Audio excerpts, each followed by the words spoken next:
guys, have we ever got a tremendous show for you today? In this video, I speak with a fellow YouTuber who's kind of raised around the witnesses, was baptized fairly young, and has such an inspiring JW exit story. Now, in line with the theme of my channel, I will periodically interview ex-witnesses, but it's with a focus toward rebuilding our lives, not allowing past trials to define us. We do have free will, and we are ultimately creators of our lives. And my guest today is such a powerful example of that. You're going to love our conversation. Stick around.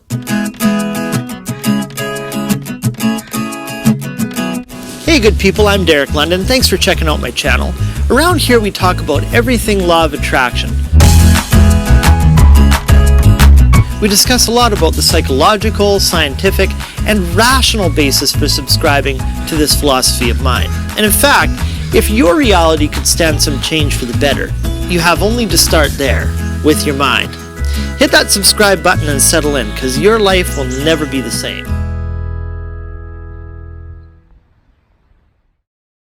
Hey everyone, thanks as always for tuning in. I'm excited today to be joined by Amanda, a former Jehovah's Witness and regular pioneer. She actually has a fairly new channel called Buy Your Own Damn Flowers. I love that name, by the way. Therein, you'll see her riveting JW exit story entitled, I Left a Cult. A family tried to take me from my parents. That's a pretty unusual title. When you're finished watching this, you got to go over there, see it for yourself, like it, make sure you subscribe to her channel, and you'll find the links below in the description to do that. I'm so glad to have you on, Amanda. Thanks for being here. Just to catch everyone up to speed, why don't you start by introducing yourself, maybe tell us about your early years, how you came to be acquainted with the witnesses, and how they sort of took you under their wing. Okay, so my parents were studying with Jehovah's Witnesses. They were in Spain, actually, at the time that they started studying. And my dad was in the Navy, and they didn't know many English speakers. And someone from the English congregation came and started studying with them, and they continued when they got back to the United States. And when they were in the United States, I was only like 3 or 4, and they were still studying, and they became friends with a couple in the congregation in the States, and they just continued studying. My mom became an unbaptized publisher, and my dad never took to it, and my parents never were baptized. They stopped associating after that. So your mom actually did make it as far as being an unbaptized publisher. And when did you get acquainted with the were you acquainted around that time? I understand that you kind of were quite young then, right? Is that, yeah? I had, sorry. No, it's okay. Go ahead. I had very faint memories of the Kingdom Hall, and I had my Bible story book. Actually, all through growing up, I had a Bible story book, and I would always look at it, and I didn't know what any of it really meant, but I had that, and I also, the couple that they were with, they would visit me sometimes, but after a while they stopped coming around. They didn't take to the truth. Yeah. And they actually stopped coming around before they stopped coming to the Kingdom Hall. The elders thought they weren't progressing fast enough, and they warned that couple that my parents needed to come into the truth a little bit more, or they should stop associating, like they're only coming for the couple. And it basically backfired, because my parents never went back. Yeah, no kidding. So just to get a bit of a timeline going then, you had the Bible Stories book, and eventually you got acquainted with them. When did you get baptized with the witnesses? In 2010, July. So I was at the big I forget what they're called, convention, but whatever the big one is, circuit convention or whatever. And I was baptized in 2010. So you would have been... I was 17. Actually, I might have just been turned 18. Oh, okay. All right. Well, right on. And then when did you begin to pioneer with them? I pioneered shortly after. They wanted me to auxiliary pioneer for a couple months, and I started that immediately. Oh, wow. And then I started regular pioneering after that. But that Oh, didn't yeah. last too terribly long. Yeah. The hours were intense, Oh, I and know. I wasn't making a ton of money at that time. Yeah. Yeah. That's funny. It's similar to my experience. I got baptized fairly young and immediately started with the auxiliary pioneering, then straight into full-time pioneering. So did you do that for like 6 months or a year, less, more? It was less than a year. It was Yeah. yeah, it was about 6 months because I Oh, didn't okay. make it to pioneer school. I Yeah. did make it to pioneer school. Yeah. Well, not unfortunately, but you know what I mean. I know what you mean. I know what you mean. I felt stuck, um, you know what, and I still feel guilt about it. It's kind of funny. I still feel guilt that I wasn't able to, isn't that hang. weird? Yeah, I'm like, man, I didn't do it, and then I'm like, wait, there was a reason. Yeah. Yeah, it's that was more kind of the fruitage of the religion than the fruitage of you. Uh, Um, and so what sort of things did you like about that and dislike about pioneering? Obviously, you mentioned that it was quite stressful, lots of time poured into it was, that.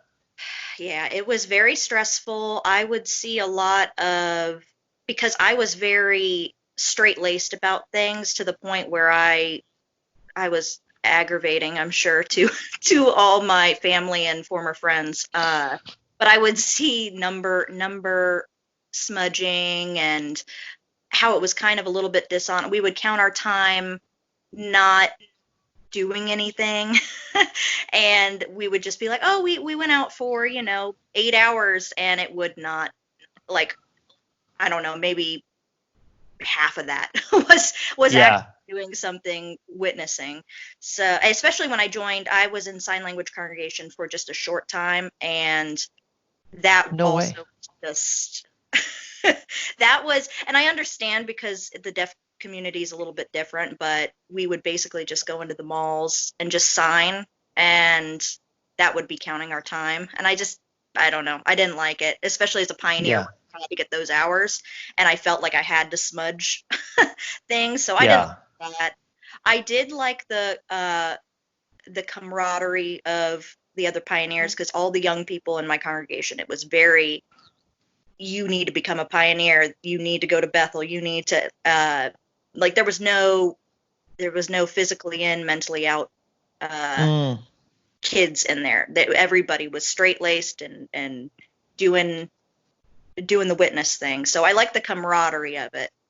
It's funny you mentioned that you were in the sign language group. I hadn't known that in our communication leading Yeah. up to this. I was in the sign language group too for Oh, several years. So yeah, yeah, it's crazy. Do you remember any of it, any of the signs, or has it all kind of it's remember? fallen away for me? So Yeah, well, I used to be pretty good at it, and I would know certain signs now because of my job with kids with autism, because we use sign quite frequently, but it's normally like just the basic signs. It's like yeah, mom, dad, and things like that. Um, yeah. I have one kid where you have to do water and um, eat, just those kind of things. Okay, so now that we've got a little bit of a timeline going here, let's back up to your parents. I was curious that your mom made it as far as a publisher, and your father was fairly he was fairly interested in it, and he still, based on some of the things you mentioned, it sounded like he was still favorable towards the witnesses in a way. But like, what was their main reason for leaving? Why was it? I mean, obviously that thing backfired where they were saying, crap or get off the pot. Mhm. But was there anything else doctrinally that got in their way? I think they didn't like that they couldn't celebrate holidays. My dad didn't like the fact that he couldn't have a beard because he really Yep. wanted a beard after he got out of the Navy. I know that's a small thing, but it was really like a big deal to him that he Sure couldn't. it is. And I'm trying to think about my mom. My mom didn't understand the faithful and discreet slave. I know that. She didn't understand or she understood it, but it didn't really click. And yeah, I think those were the main things. Also, my mom didn't accept the head of the household thing well, and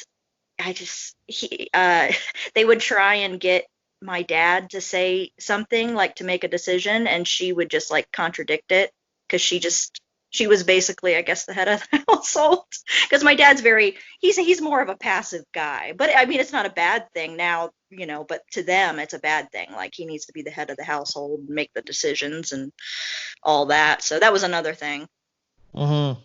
Yeah, that is something that works very well in the favor of male Jehovah's Witnesses, isn't it? Yeah. Mm-hmm. Keep them under the thumb, you know. Yeah, my dad definitely more of a gentle soul. He's gonna see this and he's gonna be like, what? Yeah. Oh, no. I'm sure he is. No, I just know that the culture is like that overall. You know, it does kind of I don't know about foster, chauvinism or masochism, not masochism, what do you call it? Misogyny. You know, it does kind of tailor to that. I know your father doesn't seem like that sort of a guy, but where was I? There was something I wanted to ask you that you'd, right. In your video, you had mentioned that you were a very spiritual kid and that you used to pray a lot. You kind of had this active internal spiritual quality to your life growing up. And that intrigued me because I just released a video on the utility of prayer, kind of independent of a belief in God even. It has many benefits to it. What was it about prayer in your spiritual life that you found so compelling? Like, did you have any transcendental experiences or anything along those lines? Did it help you cope with anything? Well, my parents got divorced when I was pretty young. And so, I mean, even then I was praying, and I was always do the the prayer, the "Now I lay me down to sleep" prayer. Yeah. And sometimes I would talk to God. I don't know where it came from, but it was very comforting to me. And when my dad entered into a relationship with a woman who, I guess you can call her my stepmom. They were never married, but she was very abusive. And I think that was when I really held on to prayer, I guess, because I was scared a lot, which I don't want to. Now I'm getting like emotional. But yeah, no, I was scared a lot, and it helped to have somebody to talk to when bad things were going. So I think that is where it came from, and then it just grew as I aged. I went into churches, and I always loved going to church, and it just sort of grew from there. And I don't know if I ever had any spiritual experiences. I was very disappointed that I couldn't talk in tongues when I started going to a church regularly in my teens. I was very disappointed because I just thought that I didn't have God's favor or what have you. And then I later learned I'm really glad I didn't speak in tongues. But yeah, the only I've had things happen that are, I don't know. It just sometimes works out, and it could be the power of positive thinking. I mean, I'm open to whatever it could be, but I definitely don't think prayer hurts. No. So no, sorry, I'm getting ahead of myself, but I still pray. Yeah. Yeah, I mean, I think it's incredibly useful, and I don't mean to, even in saying this, I don't mean to minimize a belief in God, because I think it's a perfectly rational thing to believe in. But independent of that, I think there's a lot to be said for prayer overall, and it's connected with so many transcendental experiences. I think it's just a healthy thing to do for people. It's unfortunate that it's so often likened to conjuring imaginative friends and things like that. Like there's some pathology to it, and I don't think there is. I think it's a very healthy thing to do, and many people swear by it. So you mentioned about being fairly impacted by people speaking in tongues and so on in these evangelical churches. Why did you find that so compelling at the time? Did it just seem like an outward expression of God's Spirit? And it was like proof that the Holy Spirit was with you. So the pastor at the church, he taught about that almost every single sermon, about speaking in tongues. And at the end of every single sermon, he would be speaking in tongues, and people would be running in the aisles. And that Oh was my. pretty much all I knew, like, because I loved the youth group, and I loved, but that was the church I was going to. I don't know. Mhm. I hadn't expanded past that, and then a local Baptist church, which, I mean, I was a preteen at the time of going there, so I thought the Baptist church was boring, Mhm. compared to the evangelical church. So even though the sermons there were about 2.5 hours every single Sunday, so it was really Wow. long, but they sang songs and they had a band, so Yeah. that's why I went there. But I really did. I really wanted to speak in tongues because everybody said that that was proof that the Holy Spirit was with you. So, Hmm. But you feel differently about that now. oh yeah. Yeah. Oh Yeah. yeah. I'm Yeah, it's not funny. scared. I mean, yeah.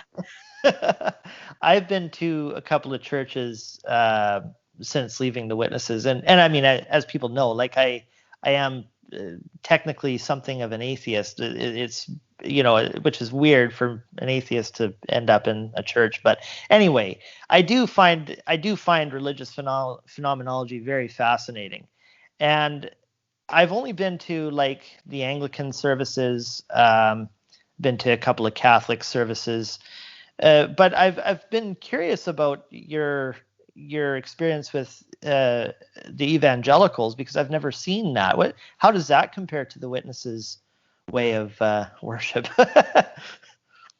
It's loud. They, like I said, they had a band for Yeah, the music.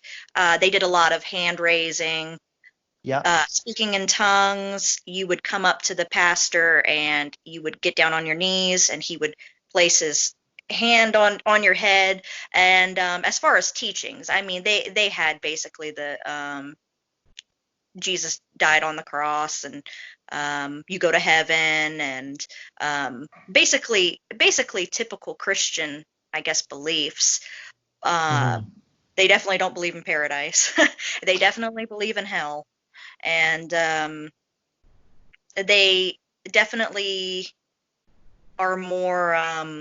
They also believe in demon possession, and bringing demons out, and things like that. They're very showy. I guess Hmm. I guess you could say they're very, very showy, and Yeah, sometimes to a point where it could be overwhelming at times. But yeah, yeah. interesting. It was interesting. Oh, I bet. And you know how John Cedars has commented on this a fair amount. I don't know if you watch too much of him, but he talks about sort of the slide of the Jehovah's Witnesses into televangelism. Have you seen that it's kind of heading in that direction, or is it still quite a I distance to go? I haven't seen that full. I did see that video pop up. I think I watched some of it. But yeah, with I can't believe the broadcasting, because that happened after I left, was when they Yeah. started doing that Jehovah's Witness broadcasting, and I couldn't believe it. I don't know if it was him or another channel, John Cedars or another channel, but I've seen them asking for money on there, which I was shocked that they did, because Jehovah's Witnesses never did that before, or they said they would never do that. And just certain things like that, it's kind of it's kind of insane to see. Yeah, no kidding. It almost is getting uh, to a point where it's preferable to have the plate passing because they Yeah. always pride themselves on we've never asked people for money and we're certainly not going to start now. By the way, do you mind giving us some money? Yeah. It's Well, one of the it, things that I found when I was a Jehovah's Witness was I was on the Watchtower online library, and it mhm. said, like, if you're going to put in your will your estate to give it to the Watchtower organization. And I just thought that was, I don't know. I just thought that was really gross to see. And I Yeah. was a Witness at that time, and I just, I don't know, that felt there was something that was wrong with that in my eyes to influence that, in somebody else's will. I don't know. It didn't feel right to me as a Jehovah's Witness. So. Yeah, and it's very common for families to leave likely more to the organization than to their own children, That. That's crazy, hey? I mean, yeah, we all have causes we get behind and stuff like that. Well, It's up to everybody, but I don't know. That always sort of rubbed me wrong too. Yeah. You mentioned earlier about the authority of the governing body, and your mother seemed to have a problem with this as well. You said, what was it that bothered, or what was it that you found confusing about that? Because I understand in your video you mentioned that you never really got that element, even though you have to sign on to that, when you get baptized. What did you find particularly confusing about that? I didn't understand who goes to heaven and who doesn't. And basically I had it explained to me after I was explained to it like in a doctrine sense of what's in Revelation and paradise and just everything doctrinally I got explained. But then I basically was told by my Bible study teacher that you wouldn't know, or you would just know if you were one of the 144,000. You would just know, and you would not have any connection to earth, and it was very mystical. And I just sort of thought it was, I don't want to say ridiculous, because I thought those people are so important, but it also didn't seem correct. There was just something off about it that I just didn't, there wasn't enough scripture about it either, and it didn't make a whole lot of sense to me. And the fact that the governing body were the ones controlling everything. How many men is it in? 8, I think, right now. Yeah, they were doing it. And I also didn't like the fact that women weren't allowed to, progress. I know they could be in the 144,000, but they could never be in the governing body. And I just was like, well, that's not very cool.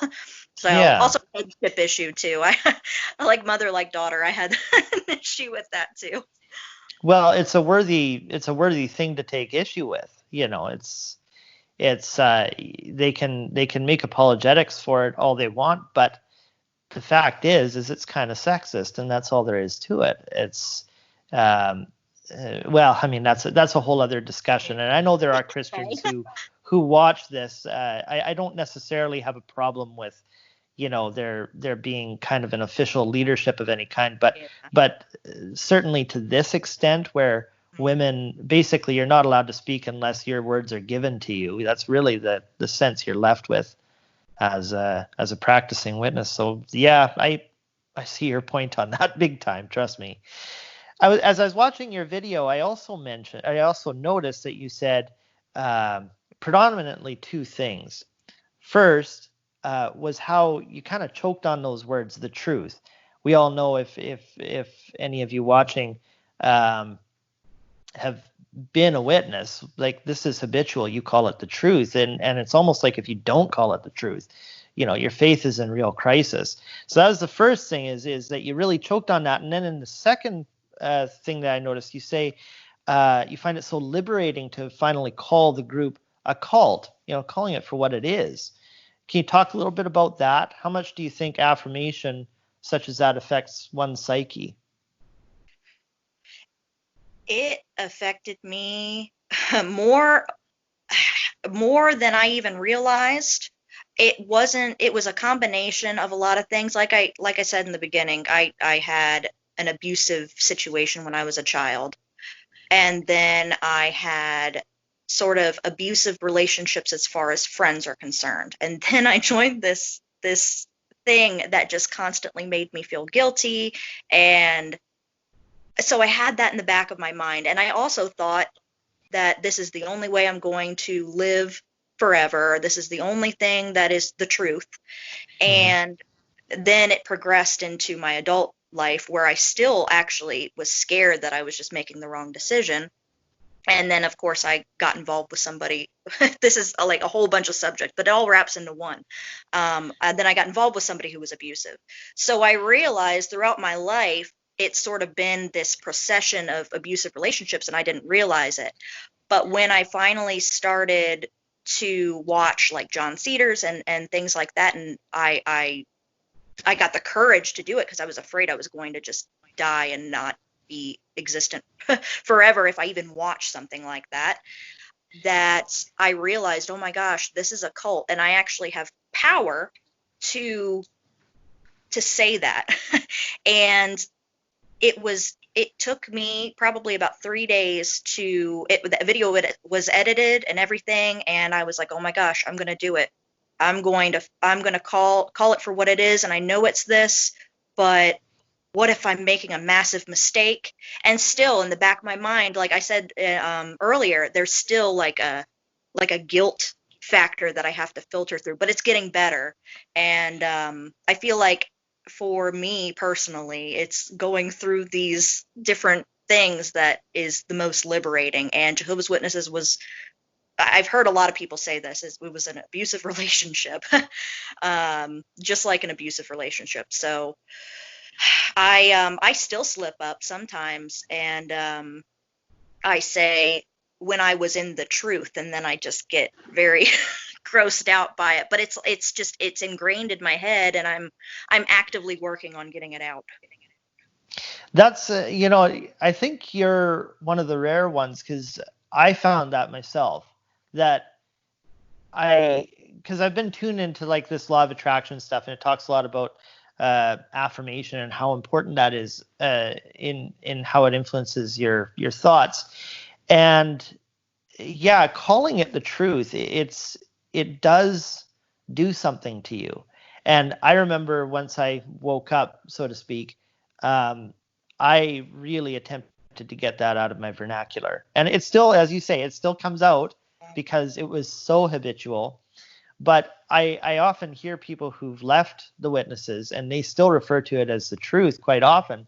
And I kind of smile to myself, like, you might feel better if you work that out of your language. And you say that it's helped you, that it's changed, and also identifying it for what it is as a cult. Yeah, it is like changing the word, basically, truth to Mm-hmm. cult, which is, and it's sometimes like even hard for me to say it because I'm like, ooh, I'm getting that feeling. It's Yeah. it's happening again, but it is a cult. So Yeah. forget what that's called. It's called something. It's basically programming of your brain. So basically, it's been programmed in there, and yeah, it's good to get it out. Yeah, I'd say so. And so now that you mentioned it, what's the fallout been like since you put out that video? I mean, I guess most of your family is out, right? But have you had any reactions, negative or positive?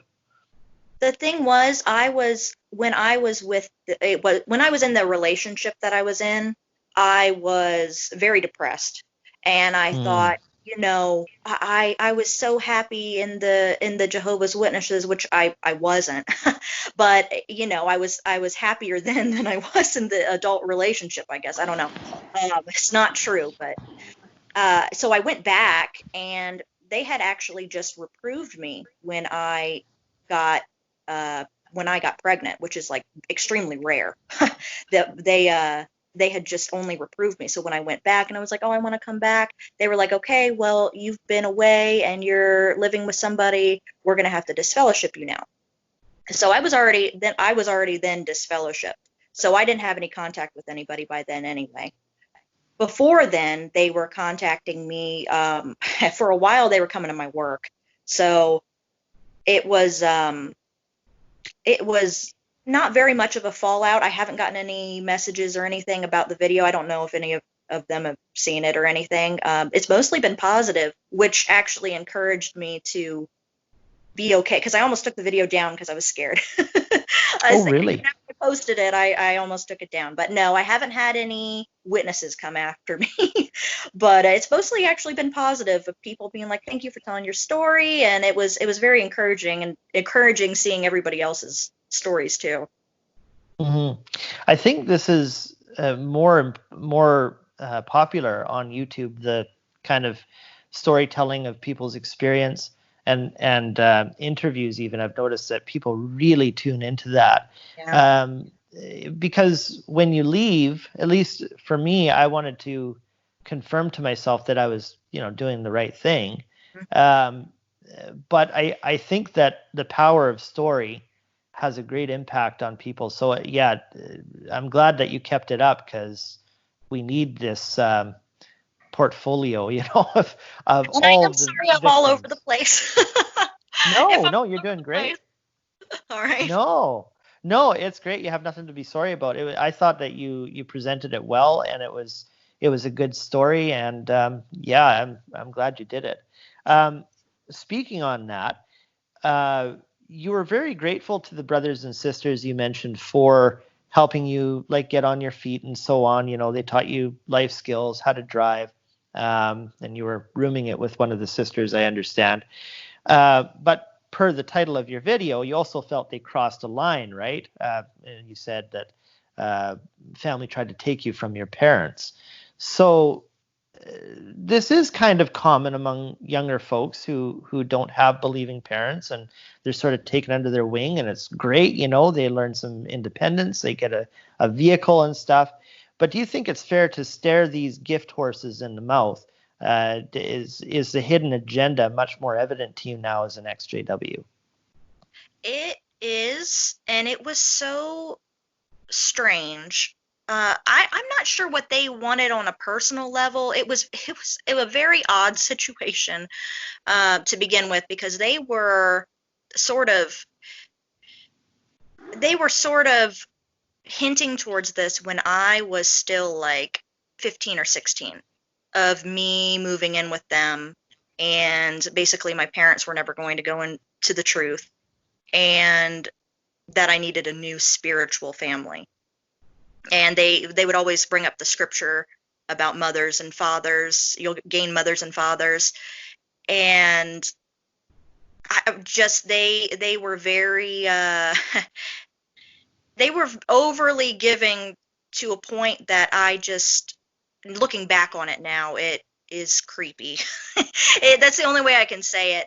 But I think their goal was a lot of self inflation, because they had this, they're like, it doesn't happen that these, teenage girls come into the truth. So they had a lot of self inflation, like, look, this is what I did. Because they were also my Bible study, the woman who became my mom. And it was a lot of self inflation, and it was also, I don't know if there was a witness motive as far as like the religion was concerned, but it was definitely to prove a point of something, I think, in the congregation. I'm not I think it was maybe just to prove the family point, and they wanted me to eventually talk in the Watchtower. um like they have those articles. um they wanted me to do sort of things like that, and I think a lot of it was self-inflation, and a lot of it was just sort of proof of Jehovah's hand, I guess. But I don't know. Hold on. Sorry. It's okay. That's all right. No, that's interesting what you bring up. I don't know if that word self-inflation. This is the first time I'm hearing about this. If that's sort of from your education, but what you mentioned, I've always sort of connected that to maybe you've noticed how like certain elders will latch onto a younger brother who's sort of reaching out or studying, and it's kind of a joke in the congregation. They say, this is my project, this is my project brother. I didn't Have know you? that. Oh, Yeah, do you think that there's kind of like, would you call that self-inflation? Because I haven't heard of this before. yeah. That sounds Yeah. interesting. No, because they were very nice, but they did a lot of stuff, like they got me contacts, and um they got me a car and were giving me a license and all this other stuff. But I mean, even at one point, and I should have known this, but at one point the sister, even the more I think about it, the creepier it is. The one of the Bible study, the mom, the teacher, and very nice lady. I just want to put that out there. She's a very nice lady, Oh, yeah. but I got my hair sort of cut in the style of her, and I was encouraged to study like her, and maybe that's a good showing her project, which they weren't quite. I bet they probably didn't think of me as a project, but in a way I sort of was, because that's what I became. I was wearing clothes like her. It was weird. Well, it's kind of like that whole salesman dynamic where there's no such thing as a free lunch. You've probably heard of that before, and we had a store in Edmonton, and we were selling custom window fashions, blinds and so on, and I always remember sort of how I am getting back to the witnesses, by the way. But I always kind of notice how they take you out for dinners, they kind of lavish you, but it's never really free. In the long run, you do pay these reps, that business, for their hospitality and so on. And it's kind of analogous to what goes on with the witnesses, especially for a young person. If your parents aren't putting you in a car or doing quite as much that way, they'll do that. And it's like you kind of feel bad because you don't want to question their motives. But on the other hand, it is very legitimate to question that. There is another agenda there. Yeah, well, and the thing was, when I did move in with them, it was good for a little while, but they encouraged me to quit school, and they wanted me to do a homeschooling program that was in the mail. And even during that time, like, everything was online, so it was a mail correspondence school, and it didn't work out at all. So I ended up not even finishing my 12th grade year. And my dad's like, "Why didn't you finish 12th grade?" And I'm like, "Why didn't you make me finish 12th grade, Dad?" Because I know for myself, my dad very much likes the witnesses because it keeps you out of trouble. Some of my siblings were getting into a lot of trouble, so it was better for me to be with these witnesses who, I guess, were adopting me, than for me to be running off with some boy or drugs or anything like that. So but when before we get into that, because that's a different topic, but it became very hard for me in their house because I couldn't do anything right after a while. I don't know if they just got tired of having me there. I don't know if the novelty sort of wore off. It was and the couple that I was staying with, the couple and their son, and he was like maybe 8, but they were very much, if you're not doing something, then you are lazy. So you had to be doing something. You had to be going out in service. You had to be working in the yard. I mean, we packed it through. I went to New York. That was another thing. I got to travel for free. I went to New York with them. But we hiked it through New York in like 2 days, and we visited Chinatown, Little Italy, the Brooklyn Bridge, Central Station, like Times Square, just all in this. And the one day was for Bethel, and then the next day was for sightseeing, and then we were done. Like they were a busy family, and I just couldn't keep up.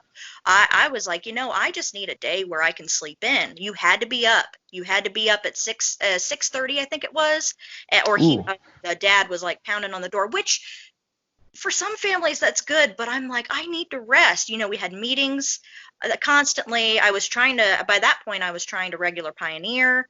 I didn't have any time to rest. I was working at Starbucks, and I was so burnt out. I was burnt. Oh, I bet. So anyway, yeah, they did a lot for me, that family, but it was a weird situation. And they even went as far as wanting me to call them mom and dad. And that's when it got kind of far. even in that, I'd say it got far for me, and I was like, no. Yeah. So, Yeah, that's pretty brazen if they're recommending that. I know that it's common among the witnesses for people to be like, oh, this is my spiritual dad or my spiritual mom, but if they're actually suggesting that, it's like, whoa. yeah, they were hardcore suggesting that. The only person in the family that I referred to as a family name was grandmom, who she was an older lady, and a lot of people called her that. So that was something different, though. We were still like, she wasn't my grandma, and we both knew it, and we just sort of hung out together, and that was fine. But the mom and dad thing, that's when it started getting weird. I was like, I have a dad, even though Yeah. he's, not going to survive Armageddon according to the doctrine. But Yikes. yeah, Yeah. it was horrible. It was a horrible mind mess. Yeah. Yeah. No kidding. Well, and that segues well into my next question about feelings of guilt. They're so busy, and it's like, why can't I keep up with these people, and they're older than me. Um, you said that you felt this constant state of guilt and inadequacy. Yeah. Aside from what you've mentioned, what was it that brought on feelings of unworthiness? Was it mainly the doctrines? Was it mainly the culture, or was it both? It was a lot of the culture. Um, it was the it was a lot of the entertainment side of things. Like, I gave up Harry Potter, which is like my favorite thing of all time. I gave up a lot of things, but it was like I constantly had to watch my back as far as anything around me. It could have been any sort of song playing on the radio. It was commercials that would come on, and we would have to flip them off real quick. It would be, movies I watched, books I read, just everything that wasn't witness, people that I was around. It became like a um, high alert level. Oh, and I figured out what that word was from earlier. Cognitive dissonance is what Mm-hmm. witnesses do. That's what witnesses is. And but yeah, no, I was constant alert, and Mm. on edge all the time. And that's why I say it's like an abusive relationship, because that's how I was in an abusive relationship, and that's how I was back in my childhood during that abusive time. So it triggers a high alert response from you, and when you're in that high alert response, it's very hard to settle down, and all the time I felt guilt. If I Mm. if I looked at somebody the wrong way, I felt guilty. So It's very all moment to moment, and you're walking on eggshells, eh? yes, walking on eggshells. And also, like, I don't even know if I want to bring this up. I'm not sure. We can always I edit something in post, so don't worry. Well, I mean, it's important for people to know, though. Like, I just don't want people to be gross about it. But I hadn't really been. It was almost like, and I think it was because of my past experiences. I wasn't very well um, informed on things, like puberty wise. And Hmm. so I was going through, basically, all through high school. I had no interest in boys. I had no interest in any of this. So basically it was like a late puberty almost for me. And I stumbled across like a gif of pornography. Mm. And and I had also read one of my stepmom's books, and I didn't know it had a sex scene in it. So it like awakened things in me.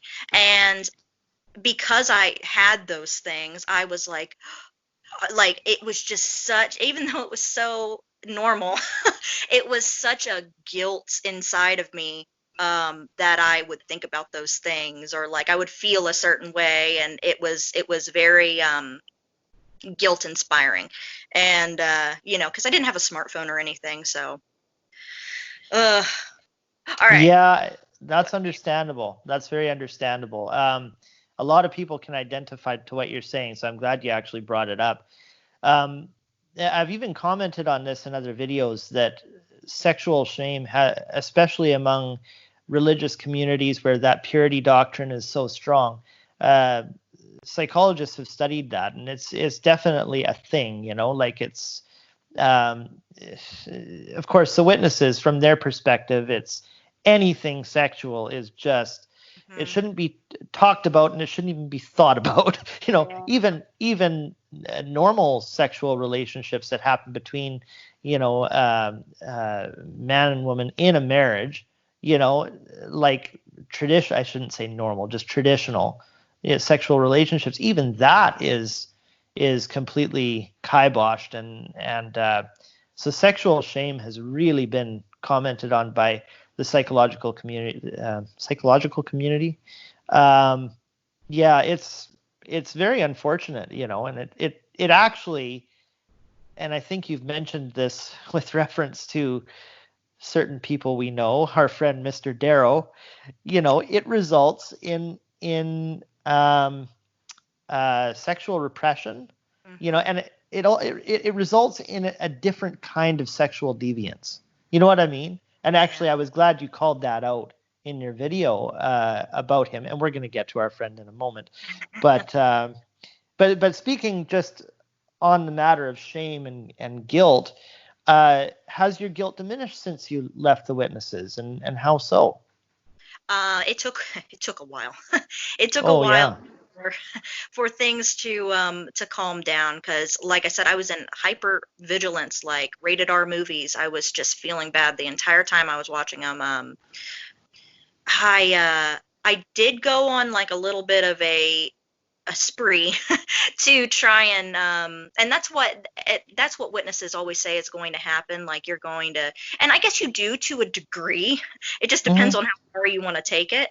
But I did like go on a spree of trying to find, like, sort of push the boundaries, and not in a bad way though. Like, it was just kind of very vanilla things I did. But I would participate in like holiday stuff, or I would and I would feel guilty the whole time, but I basically had to force myself into into certain situations of like different things. Like, I went to a Buddhist temple, like that kind of thing.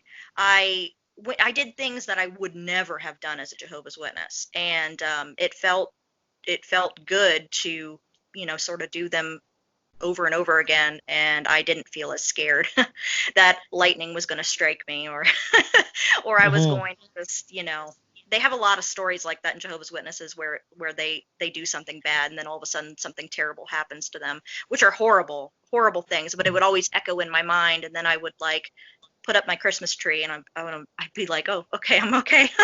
I'm all right. So yeah, that's what I had to do. Yeah, well, and this is very common among ex-witnesses too. I remember, I don't know where I heard this, so I'm probably fuzzy on the details, but Michael Jackson, because he was raised as a Jehovah's Witness, right? His first Christmas, he said that he wept in his room. He felt so much guilt over it. I mean, he had long been gone. I mean, I think this was still several years after Thriller. And I thought, man, that's powerful, that here's this guy, he is the biggest pop star on the planet, and he's still got this guilt, hanging on to him. And of course, the witnesses try to convince you that that's your conscience working, when it's not your conscience. It's indoctrination, and it's clearly indoctrination, because it goes away, and you actually see the benefit of having things like Christmas and well, holidays generally. And anyway, I'm rambling, but I think people can relate to that big time. Now, I understand, and again, this all sort of ties into guilt. You struggle with obsessive-compulsive disorder. I've noticed that in some of your videos. I mean, that's got to be a hell of a thing to deal with as a witness. I could see how the culture would exacerbate that condition. How have you learned to cope with that since you've left? More the condition of OCD on top of all the guilt. I definitely know the power of, and I don't like to push, because I know people like to do natural things. But for me, I really needed medication. And it's not anything crazy. It's like 20 milligrams Celexa. And it really has helped me not, I still struggle with it, but it has helped it not to, the thoughts to replay in my mind over and over. My OCD is, it's not physical manifestation, it's mental. So basically, I will think a thought over and over and over and over again. And I think back to my time as a witness, and it wasn't even as bad as it has gotten as I've gotten older. It tends to get worse as you get older, untreated. And but I definitely see that I would perseverate on certain things in the witnesses, and it would just make my guilt 10 times worse when I would just think. And OCD, it not only makes you think the thought, but it puts meaning to the thought. And so basically, if I think a sexual deviant thought, it means that I'm a bad person. It means that, you know, I'm not looked in favor, and it's just it's basically a guilt disorder too. So that didn't help. But yeah, but now I definitely have help through medication, and I have sort of learned to cope with the thoughts as far as, like, I just sort of, I think the thought, and then I just, someone said this in a YouTube video, you just think the thought and you let it go by like a train. You think it, you let it run its course, and then, okay, it's done. And it actually has really helped me to not perseverate on the thought anymore. And I still have days, and my thoughts are mainly focused on health.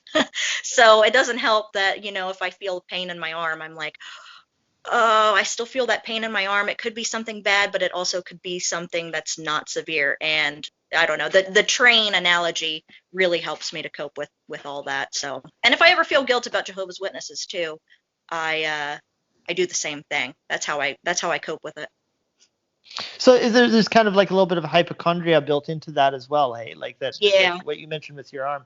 Yeah, I didn't know that about obsessive compulsive disorder. I think I have certain obsessive compulsive proclivities. You know, like if something's just out of place in a certain way, and then other areas of my life, I'm a complete mess. So I think too, like, that's another misconception, because there's a lot of different variations of OCD. I think there's 4 main ones, but I am not neat.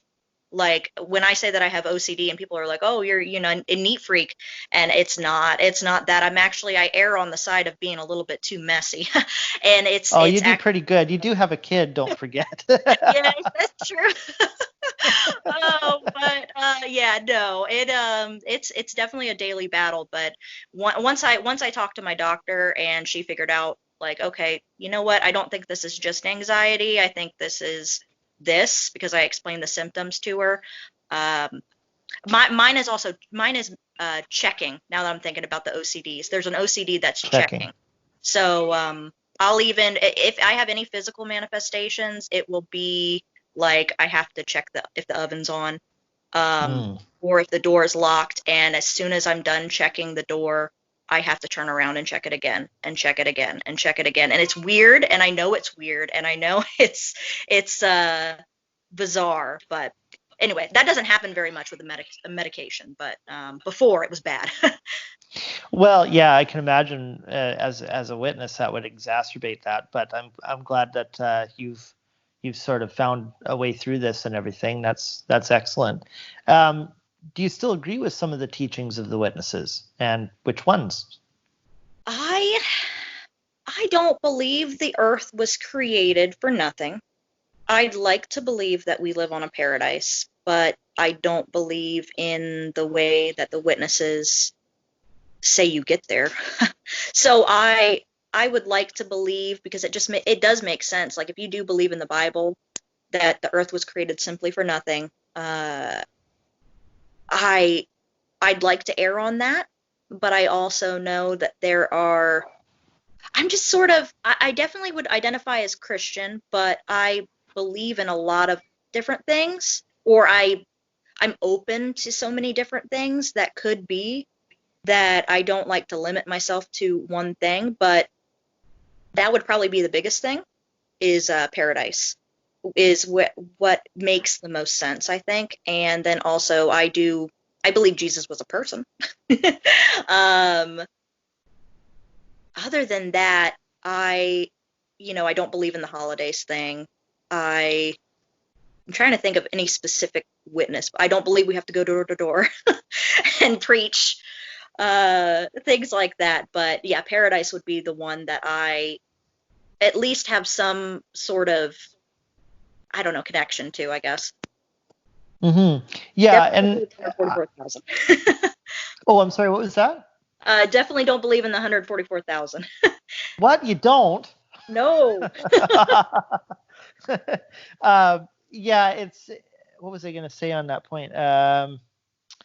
Oh yeah, about the Earth having a purpose. I agree with that too, and I think that there's a lot of things that we can take from our past with the witnesses. I mean, obviously there are so many doctrinal problems, but I do think that there being, the universe being about something is an important thing to retain, because and I've spoken out against this with the atheist community as well, that there can be very good reasons for unbelief and so on, but at the end of the day, if you have to manufacture a purpose to live, you can't accuse a religious person of delusion for believing that there's a purpose to the universe, when at the same time you're willing to admit that you have to manufacture a purpose in spite of there being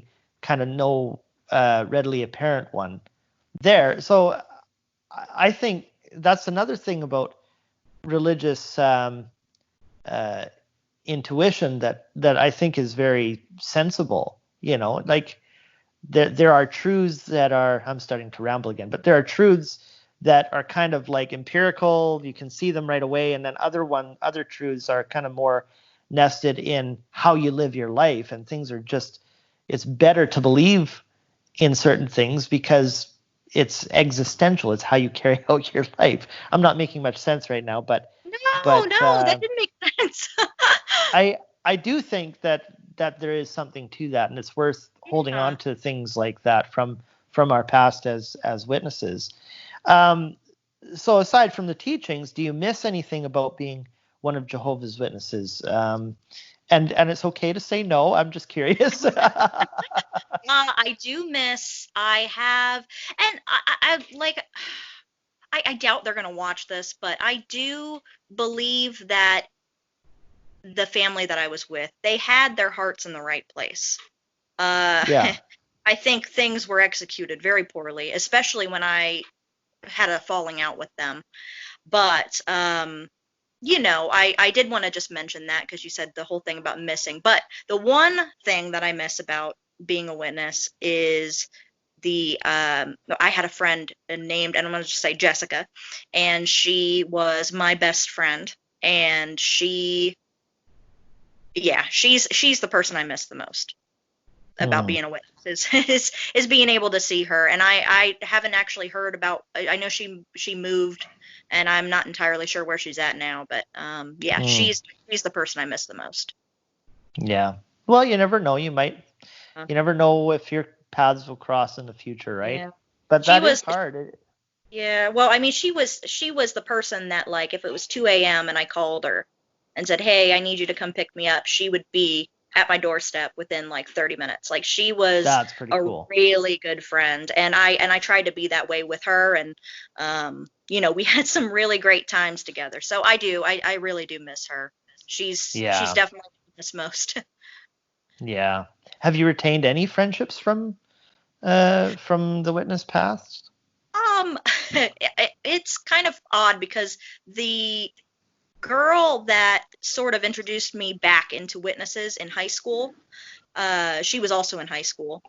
I don't know if I don't think she's a witness anymore. She's kind of very vague on things, but she's on my Facebook, and her and her sisters, who I used to hang out with a ton as witnesses, they're all on my Facebook too. And the other sisters are pretty vocal that they're not Jehovah's Witnesses anymore. And so I'm friends with them and a couple other people. And actually recently, one other person that I had only met maybe a handful of times, I didn't remember her. And we met up at the Renaissance Fair. Like this was maybe this was back in February, and we met up at the Renaissance Fair, and she's like, "Hey, do you remember me from the Kingdom Hall?" And I was like, "Oh my gosh, that's where I know you from." She was like, "Yeah, I used to be a witness, but not anymore." So that was kind of cool. So it's a lot of ex Jehovah's Witnesses, but yeah. Yeah. I was interested to see in my comments on that Michelle Hoffman interview I did. Yeah. You actually recognized her, right? Like I was did shocked you actually exchange any words with her, or just sort of see her in passing as a No, witness? we talked a couple times. She was more close to my my stepsister Kelsey. But yeah, no, I knew her, and I had talked to her. I had talked to her husband, and yeah, that's why when you sent me that message, I was kind of like, oh, I don't know, an interview, and then I saw that you had Michelle Hoffman, and I was like, yes, like because I knew what happened with her husband, and I had never I hadn't known the story at all, and I was just shocked, and so many things with her resonated with me, and I'm glad she's doing well, and I'm glad that it's so sad. But I'm glad she's doing well. So that was what was cool to see, was that she and her sons are doing good with family. So yeah, that was so neat to hear that. Like such a small world, but it is a small world among the witnesses. So that's pretty neat. How are you able to cope with such a huge transition from leaving the witnesses and kind of getting on your own feet, going through school, which we'll talk about shortly? How was the transition during your pregnancy and raising an infant through all this? Because the witness thing doesn't just end overnight. It's a period of grieving, you could say, or you know what I mean? How did you handle that? Well, my sexual education, if you want to put it that way, fast and crude and bad, but like seriously, like all I had was like middle school, and I didn't remember any of that. And then of course this boy who tells me all sorts of things, and and I'm not bashing anybody, because he's fantastic as far as everything is concerned, but I was dumb, and so I ended up getting pregnant. I wasn't dumb. I was naive. I have to give myself a little bit of credit. So I was very naive, and my dad was like, "Oh, I thought you guys talked about that stuff," and I was like, "Dad, we didn't talk about anything like that at all." He's like, "I thought you guys just talked about it amongst yourselves." I'm like, "No, like who I've been hanging out with like the last couple years." So I know he felt bad about that, but I mean it wasn't his fault either. So anyway, I ended up finding out I was pregnant after I had been reproved, and then they were like, and I thought they were going to disfellowship me, so I went back and I said I'm pregnant, and then they just kept me as reproved. So I was very embarrassed, because I only went to like 2 meetings after that, but I feel like I'm jumping the storyline a lot. That's okay. It's all good. Sorry. No, I'm able to keep everything shuffled in there, so it's all good. Okay, good. Yeah, no, they reproved me, and then they found out I was pregnant, and I found out I was pregnant, and they kept me reproved. So everybody sort of knew I had a baby, and it was very embarrassing. And I actually ended up going out in service one last time. It was my last time, and I was with one of my friends, and she was like, "I love babies." Like, she was very supportive, but it was I felt guilty, I felt embarrassed, and that was the last time I ever went out in service. And I mean, it was hard. Like I distanced myself from them. They kept showing up at my work. I was working at Starbucks at the time, and I would have to like hide out in the back because I didn't want to talk to them. And they're very nice brothers, but they just kept showing up at my work. So we ended up having to sort of not trespass them, but tell them basically, like, if you're coming to talk to her, like, she's not available. And my coworkers were pretty good about, getting them out of our store. So that happened. That's good. And, Starbucks was awesome about that. But yeah, and then I had the baby, and after that, I actually went back and I finished high school after she was That's amazing. born. Yeah, I did the adult ed program, but it was just important for me because I had done all my classes, and most of my classes would have been electives if I had gone to 12th grade. So it was important for me to get my diploma, and so I went for the actual high school diploma. It was just and I know it's the same thing. It's the same thing in the working world, but it was just very important for me to do that. So I took all the classes, and then I got my high school diploma. And I wish I had celebrated it more because I didn't realize at the time it was a big accomplishment. It's huge. And working full time, and but then I started college right after that. So and that's amazing too. We're definitely going to get into that in a moment. But first, I did speaking about your pregnancy. I find it I think this grates on me the most, that there's this kind of guilt that's put on you, and you have such a beautiful little girl. Like she's an angel.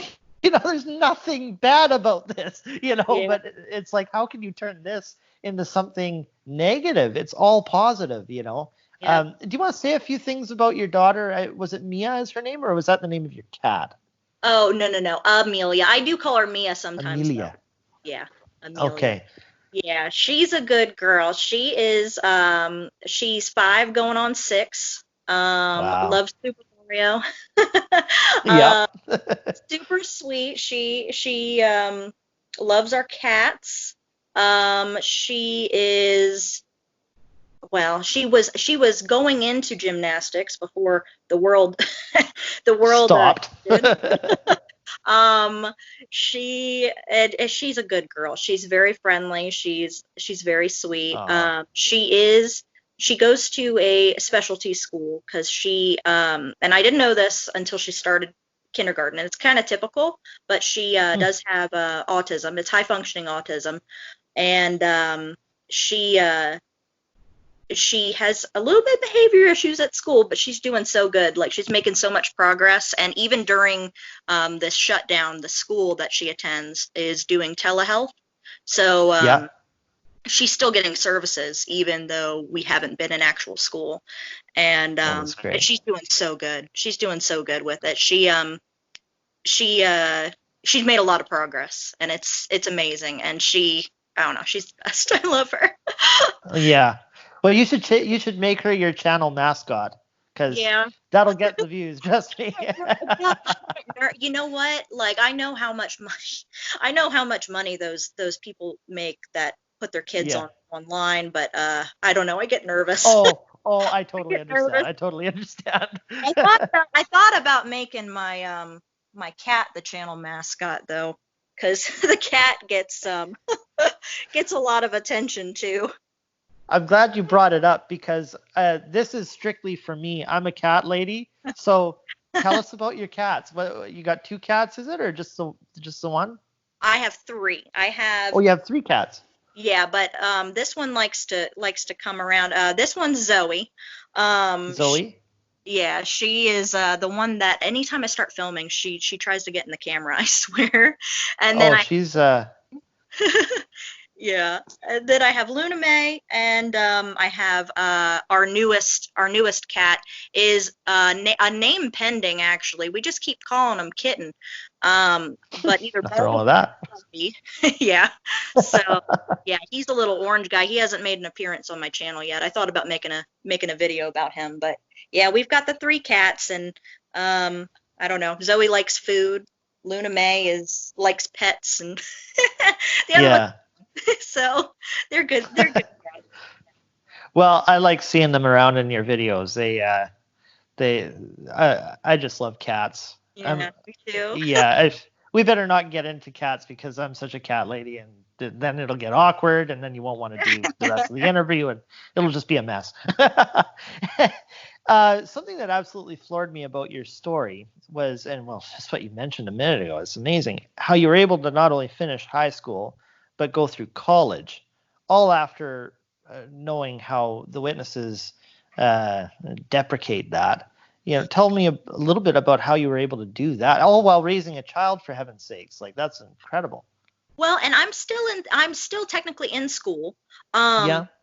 Which, yeah, it's a struggle, but I'm planning on just continuing school until I get even a doctorate, because that's just, I don't know, that's just what I really want to do. But yeah, no, and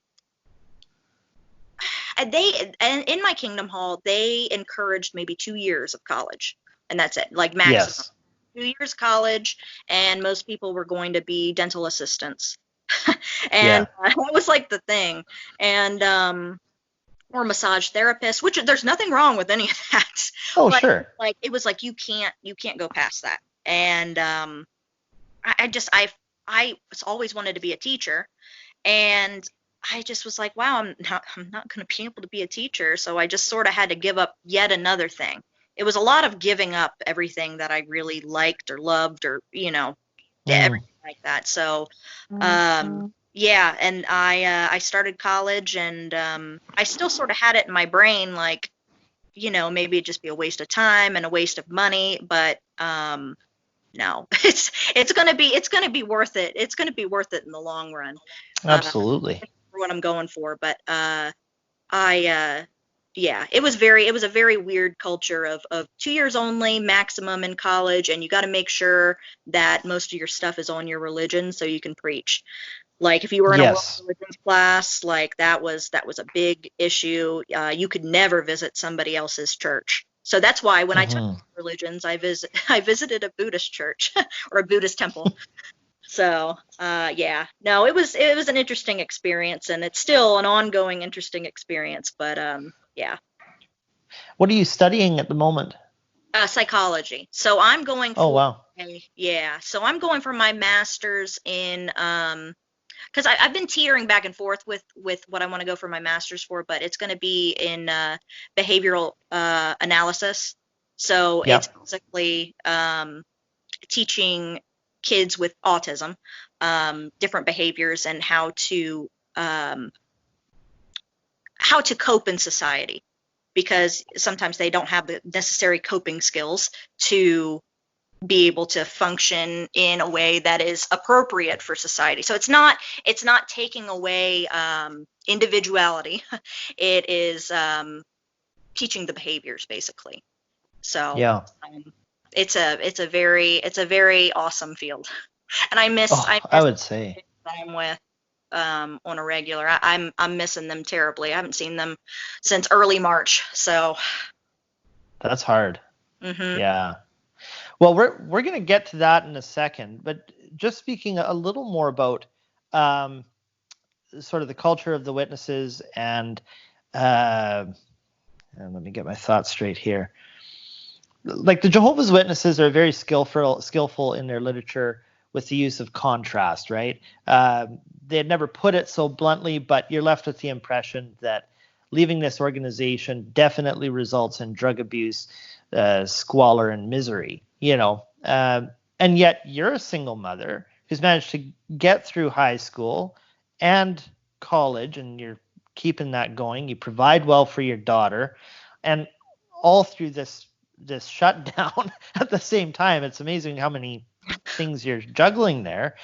How did you reclaim your personal and creative power from leaving the witnesses? Because it seems in their literature that it's so stifled, but you've managed to put it all together, and I don't know how you're able to actually do all these things at once. Like, by the way, thanks for taking the time. It's amazing that you're able to do this, but Yeah. No, she's actually just playing right now with her Mario toys. She's doing good. Yeah, no. Just your I creative powers. How did I you? Well, becoming a mom was one of the main things that really drove me to, and I guess wanting to be a super good mom, um, Yeah. was definitely one of the factors. I I also didn't want to be a statistic, Yeah. especially since I was becoming a single mom. And I just remember this like horrible image of this woman who, in one of the Watchtower's literature, and she is sitting in this dark room, and there's this guy with like beer cans, and he's just laying on the couch, and she's like holding Yeah. Ellie, and it was just it was like now I'm laughing, but at the time I was like, oh, I was really scared, like I'm like that's gonna be me. But I guess I mean I guess I could thank Jehovah's Witnesses for giving me the power to be like, no, I'm not going to be I'm not gonna be what the Watchtower wants me to be. So and especially since that family, um and I hate talking bad about them, but No, no, it's fine. really did stifle my development in a lot of ways. I mean, they encouraged me to quit the school, and I never got 12th grade done, and just certain things like that were just very stifled. And Mm. I don't know. I didn't want to be a statistic, and I also, like I said, I had to keep exposing myself to things like the prospect of moving forward in education, and I had to do a lot of things that were outside my comfort zone, and I'm glad I did it. Yeah. What advice would you give to those who are economically or emotionally or otherwise dependent on the organization? I would say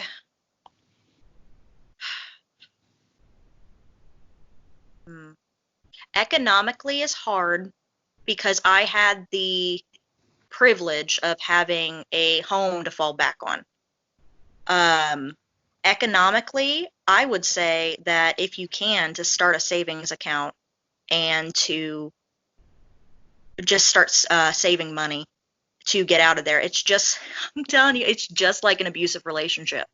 Start saving money so that you can get out. Um, Emotionally, it's tougher. Like, even after you exit a bad relationship or a bad organization, it is gonna stick with you for a long time. But you gotta keep doing like exposure therapy on yourself. You have to keep doing that. You sort of have to mentally distance yourself from the propaganda and the guilt that is constantly heaped on you. And I mean, that's all you can do.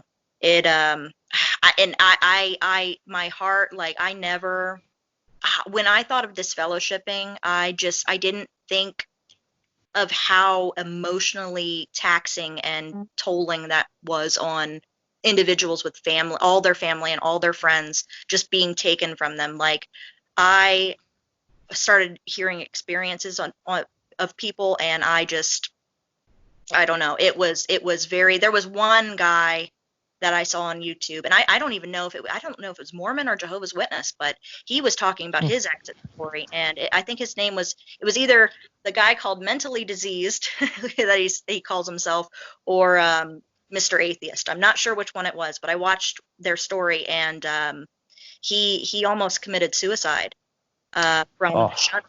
And he said that he had and he's crying, and I'm crying, and I oh, was it's sad.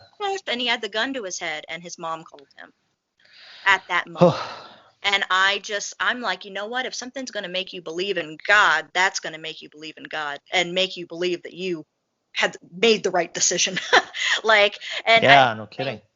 anyway, not saying I know they don't believe in God, but anyway, I'm just saying, like Yeah. thank I can say thank God that the real God was there, and his mom called, and someone was looking out for him anyway. At least I believe Oh, that. yeah. If Definitely I could if some I could believe. synchronicity going on there. Yeah, Yeah, for yeah. sure.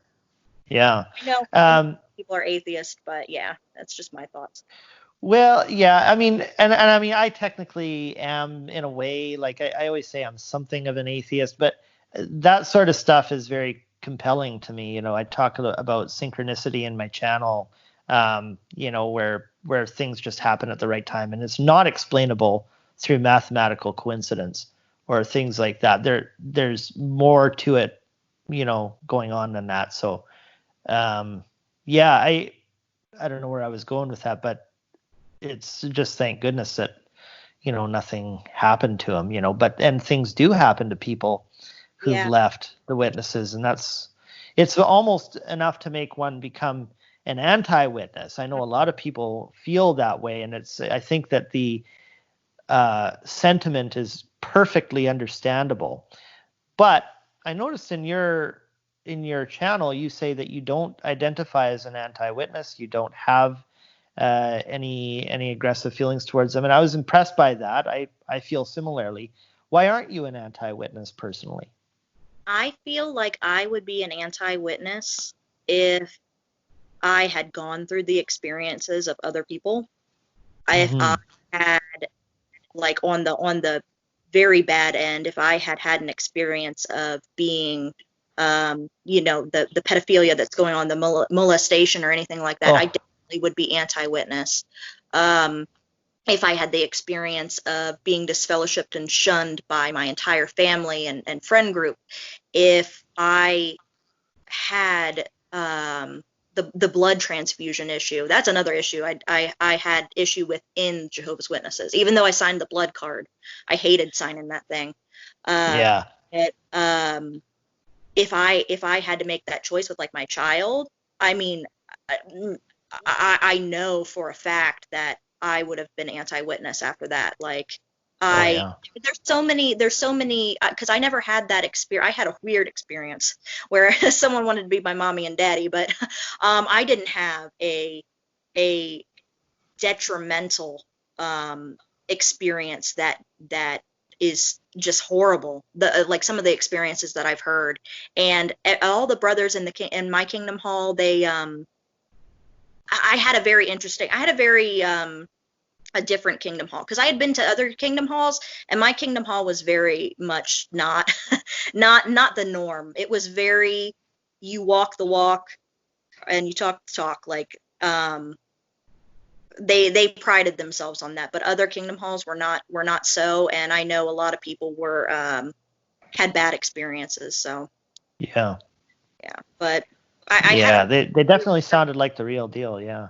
I had a very rare congregation, but there were still issues because it was still following the Watchtower organization. But and then like, there could have been stuff going on there that I didn't even know about, which we've seen from all the cover-ups and everything. So I didn't have that kind of experience, though. And I think also, like I said, it is because my family wasn't in there. So it would have been a completely different story had I had a different upbringing, basically. Yeah.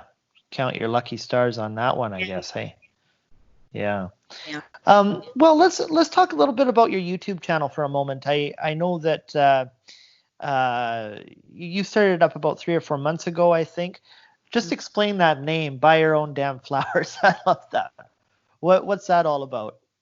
Well, I had been at a bachelorette party, and my friend's mom was talking about these. She has this, like, rich boyfriend or something, and he got her like 3 or 4 dozen roses or something, and was getting her necklaces and just a whole bunch of stuff. And not only her, but just a couple other people were getting flowers at work, and I was just like, and I had just exited last year. I had exited that relationship that I was in, and it was like pulling teeth to get him to buy me anything.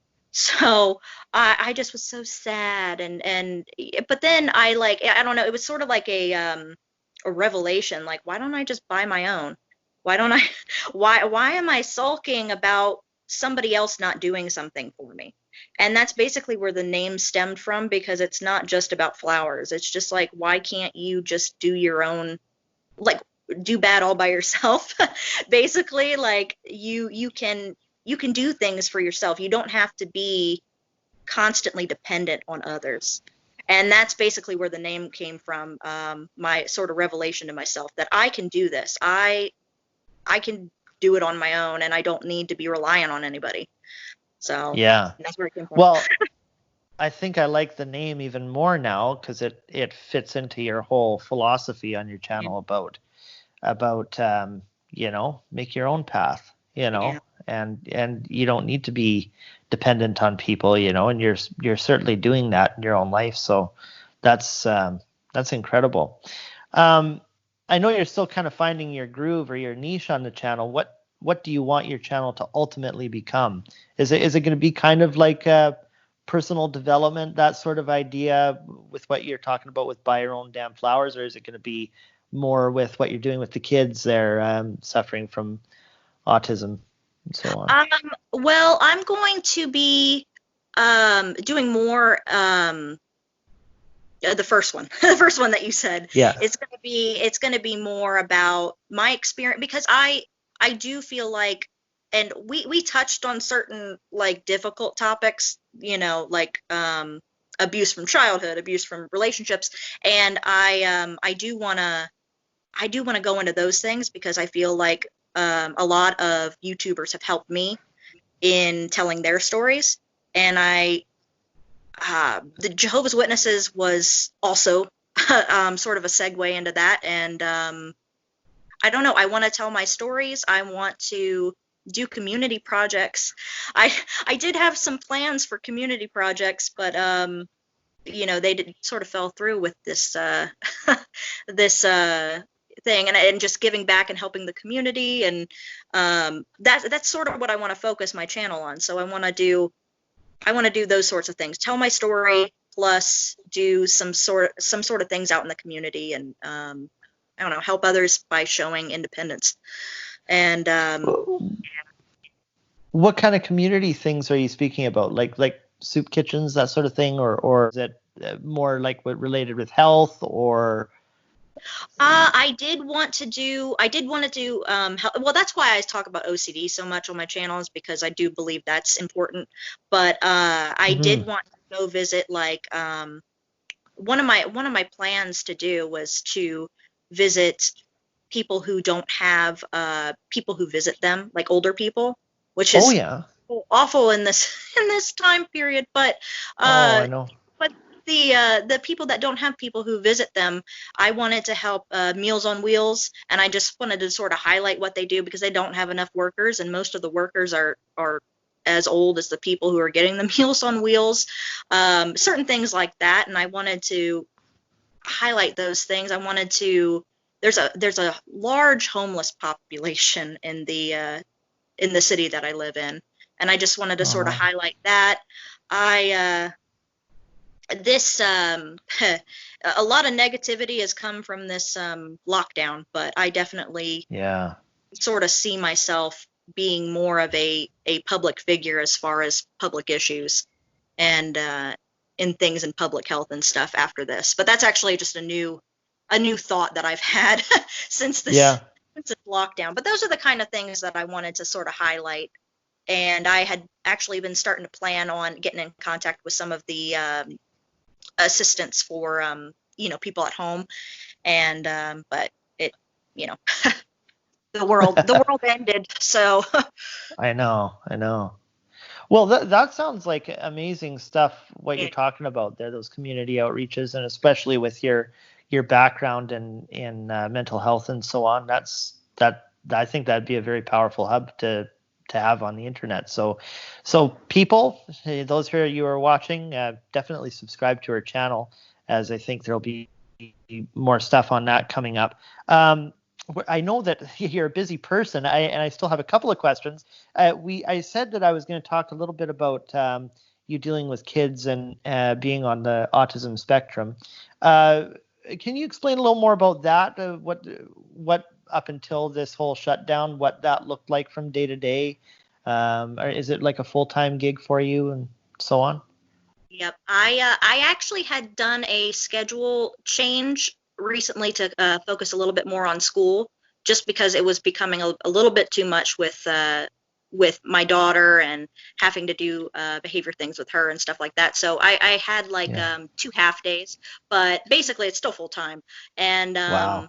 yeah, I had 6 clients, and I would normally be with them throughout the whole day. And we would be in a classroom setting, and I would run the behavior programs that what I'm going for my master's in, the behavior analyst, they would tell me like what programs to run with them, how to run them, and we would, it depending on the kid, like if you have a kid who is on like a level 3 spectrum autism, which is the more severe, I would Mm-hmm. have I would do a coex with the child. I would, which is like say say Mm-hmm.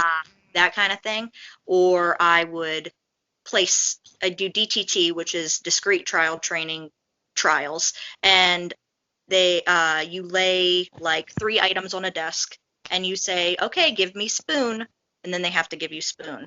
Like that's for like level 3, but for the higher functioning kids, it's more like okay, you need to go ask so and so to play, and you need to or you need to do these certain we do sight words with them, we do hand raising, things like that, and then they have behaviors. So some of them they have elopement, which means they can run, and you have to be the one to get up and, and chase them. Some of them have aggression. Not a whole lot of my clients did, but some of them, when they wanted to, they would swing at you, and so you have to be prepared for that. There's just certain behaviors you do have to look out for, but Yeah. it's really, I mean, I've gotten a busted lip before, but it Wow. was also on a crisis prevention intervention team. So I basically was the person that they would call my code, and I would run to the classroom and basically de-escalate the situation before we had Wow. to do like a hold on them, which is a very light, like the training that I had. It's not invasive at all. You have to go from least to most, and just depending on if the kid is like SIB, which is self-injurious behavior, or being aggressive, that's when you would go to a hold, because you don't want them to hurt themselves or others. But if he's like throwing paper or something, you're just sort of talking them down and being like, hey, we're going to do this, you got to remember what you're working for. And I don't know, it's fun. I could talk about that for a very long time. Never a dull moment, really. Hey, Yeah, always it is something going never on. boring. Yeah. Yeah. Oh, that's very interesting. Well, I'm glad that you're doing something that feels like your true calling, Yeah. and you're obviously very good at it. It must feel like your 24-hour mom, going from your own child to other Yeah. people's kids, and Well, and I yeah. why I needed a little bit of a break in the scheduling, because because she has the same schedule as I do. So Yeah. it wasn't like because before, when she was going to public school, it was like I had an hour or two, I can't remember, that I could like, okay, I'm gonna get some schoolwork done real quick while she's playing. But now we have the same exact schedule, so I was like, I need some time that I'm able to be by myself, and like maybe sit at Oh, no Starbucks, kidding. take out my essays, and yeah. So, but you know, not No, doing that. I keep that's saying it, but I'm like, oh. now I noticed in your channel how you seem to have a kind of an ongoing back and forth with our notorious friend, Mr. Um, the Jehovah's Witness YouTuber, Mr. Daro Weilburg. What's your take on him? He, yeah. All right. He says some messed up stuff, and there's stuff that Yeah. I definitely take issue with. Um, but I mean, most of what I put on him is just lighthearted. He's an interesting person. He'll say some stuff that I've never even heard, like as far as insults, and it just cracks me up whenever he says something that's just, I don't know, very creative. Like recently he said, someone's got a little sugar in their tank. And I'm like, That was me.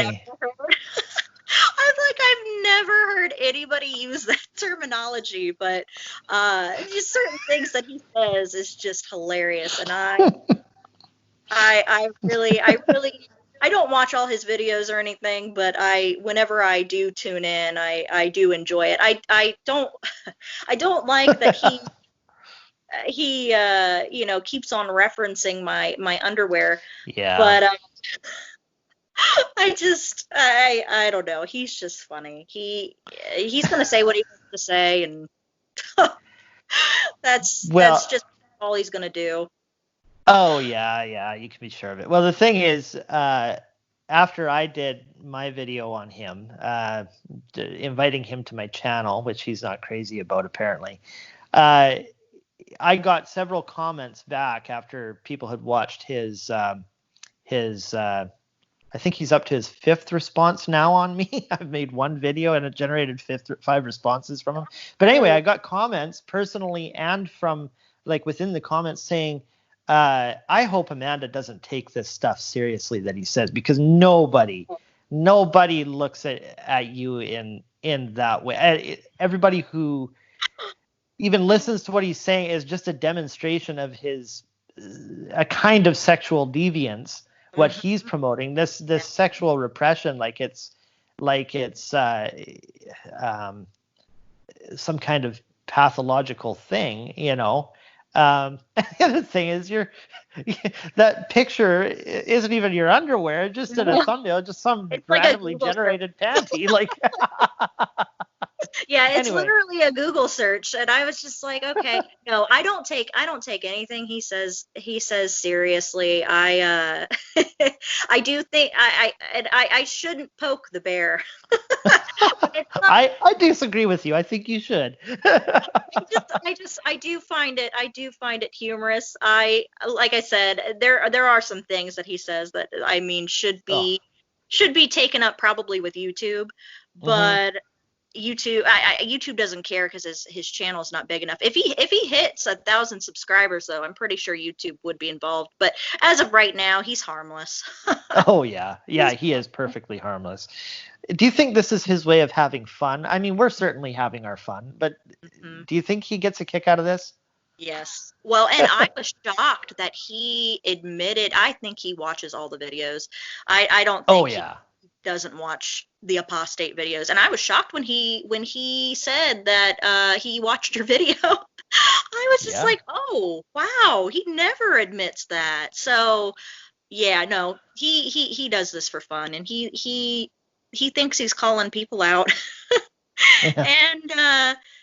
And yeah, he's definitely having fun. I don't think he'd be as on top of it if he wasn't. And I think he enjoys the attention. Actually, I do think he enjoys.